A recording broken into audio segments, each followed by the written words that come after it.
சுற்றுச்சூழல் கல்வி. நீர் மாசுபாடு. நீரானது அனைத்து உயிரினங்களுக்கும் இன்றியமையாதது. நீரில் ஏற்படும் விரும்பத்தகாத மாற்றம் அல்லது வேதிப்பொருட்களின் கலப்பு நீர் மாசுபாடு எனப்படுகிறது. நீர் மாசுபாடு அனைத்து உயிரினங்களையும் பாதிக்கிறது.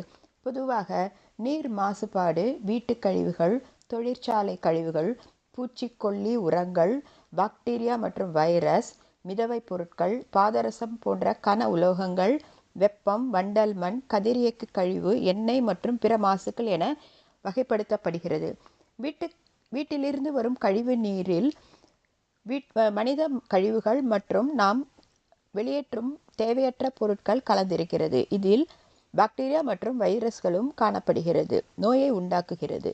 தொழிற்சாலை கழிவுகள். பெரும்பாலும் அனைத்து தொழிற்சாலைகளும் ஏதாவது ஒரு விதமான கழிவுப் பொருளை வெளியேற்றுகிறது. இவை கரிம, கனிம, ரசாயனங்கள் மற்றும் கன உலோகங்கள், சோப்பு, பெட்ரோலியம், அமிலங்கள், காரங்கள், சயனைடுகள் போன்ற நச்சுத்தன்மை வாய்ந்த பொருட்களையும் வெளியிடுகிறது. பொதுவாக இவை சுத்திகரிக்கப்பட வேண்டும். ஆனால் பல நேரங்களில் இவை நேரடியாக ஆறுகளிலோ குளங்களிலோ வெளியேற்றப்படுகிறது. அனல் மாசுபாடு. பல தொழிற்சாலைகளில் நீர் குளிரூட்டியாக பயன்படுத்தப்படுகிறது. வெளிவரும் சூடான நீர் ஆறுகளில் கலக்கும்போது நீர்வாழ் உயிரினங்களுக்கு தீங்கு ஏற்படுத்துகிறது. உரங்கள் மற்றும் பூச்சிக்கொல்லிகள் விவசாயத்திற்காக பயன்படுத்தப்படும் போது இவை நீரோடு அடித்து செல்லப்பட்டு அருகிலுள்ள குளங்களிலும் ஆறுகளிலும் கலக்கிறது. இவை நச்சுத்தன்மை வாய்ந்தவை. கதிரியக்க கழிவுகள். அணு மின் நிலையங்கள் இருந்து வெளிவரும் கதிரியக்க கழிவுகள் பெரும்பாலும் சுற்றுப்புற கடலில் கலக்கிறது. இது அபாயகரமானதாகும். மீன்களுக்கு மட்டுமில்லாது அதை உண்ணும் மனிதர்களையும் பாதிக்கிறது. எண்ணெய் மாசுபாடு. கடல் நீரில் ஏற்படும் மாசுபாட்டிற்கு பெட்ரோலிய எண்ணெய் ஒரு முக்கிய காரணமாகும். சுத்திகரிப்பு ஆலைகள், போக்குவரத்து போன்ற காரணங்களால் எண்ணெய் மாசு கடலில் ஏற்படுகிறது. அழுக வைத்தல் ரெட்டிங் எனப்படும்.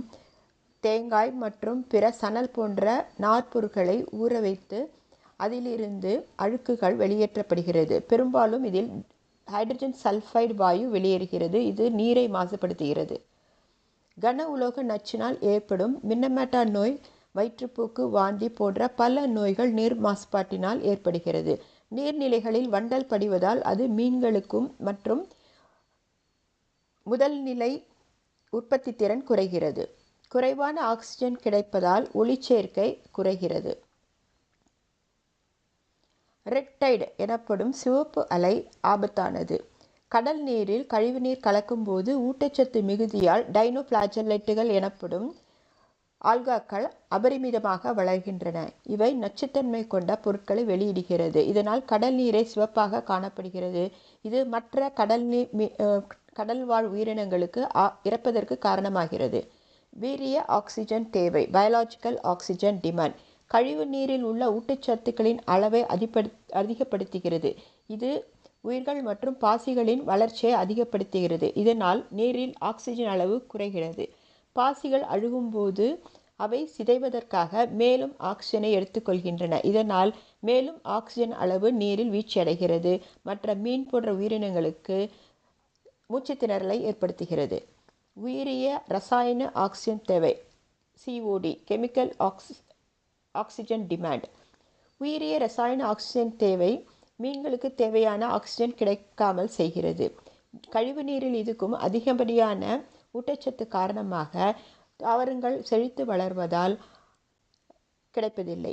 மேலும் ரசாயன கழிவுகள் நீரில் இருக்கும்போது அவை ஆக்சிகரணம் அடைவதற்காக ஆக்சிஜனை எடுத்துக்கொள்கிறது. அதனால் ஆக்சிஜன் அளவு குறைகிறது. நீர்வாழ் விலங்குகளான மீன்கள் போன்றவை மூச்சு திணறல் ஏற்பட்டு இறக்கின்றன. நீரில் பரவும் நோய்களான மஞ்சள் காமாலை, காலரா, டைபாய்டு, வயிற்றுப்போக்கு போன்ற நோய்கள் நீர் மூலமாக பரவுகின்றது. மெட் ஹீமோகுளோபினியா என்னும் நோய் நைட்ரைட் அளவு அதிகமாகும் போது ஏற்படுகிறது. உரங்கள் அடித்து செல்லப்படும் போது அவை நைட்ரேட் மனித உடலால் கிரகிக்கப்பட்டு குடலில் அது நைட்ரேட்டாக மாற்றப்படுகிறது. நைட்ரேட் இரத்தத்தில் உறிஞ்சப்பட்டு இரத்த ஹீமோகுளோபினுடன் இணைந்து மெட் ஹீமோகுளோபின் உருவாக்குகிறது. இந்த மெட் ஹீமோகுளோபின் ஆக்சிஜனை கடத்தாது. அதனால் மூச்சு திணறல் ஏற்படுகிறது. அதிலும் சிறு குழந்தைகளுக்கு இது ஆபத்தான மெட் ஹீமோகுளோபினிமா என்ற நோயை ஏற்படுத்துகிறது.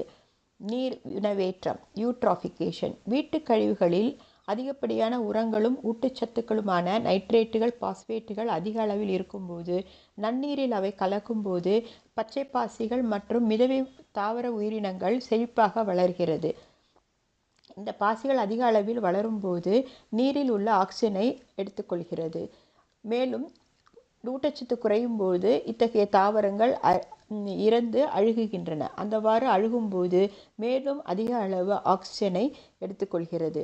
இவ்வாறு மீண்டும் மீண்டும் ஆக்சிஜனுடைய அளவு குறையும் பொழுது அதில் வாரும் மிதவை உயிர்களான மீன்கள், மற்ற ஜூபிளாங்க்டன்ஸ் எனப்படும் விலங்கு மிதவை உயிர்கள் போன்றவற்றை ஃபைட்டோபிளாங்க்டன்ஸ் எனப்படும் தாவர மிதவை உயிரினங்களை நம்பி வாழ்கிறது. அவையும் இறக்க நேர்கிறது. இவ்வாறு நன்னீர் குளங்கள் போன்ற நீர்நிலைகளில் நீர் உணவேற்றம் விலங்குகள் அழிவுக்கு காரணமாகிறது.